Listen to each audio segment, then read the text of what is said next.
అనగనగా ఒక అడవిలో లియో అనే సింహం ఉండేది.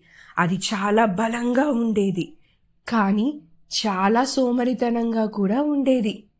నేను అడవికి రాజు, నేను గర్జిస్తే చాలు ఆహారం నన్ను వెతుక్కుంటూ వస్తుంది అని లియో అనుకుంటూ రోజు గర్జించేవాడు. కానీ ఇతర జంతువులు అతని గర్జనలతో విసిగిపోయి దూరంగా పారిపోయాయి. ఒకరోజు లియో ఆహారం కోసం చాలాసేపు ఎదురు చూస్తూ ఉన్నాడు.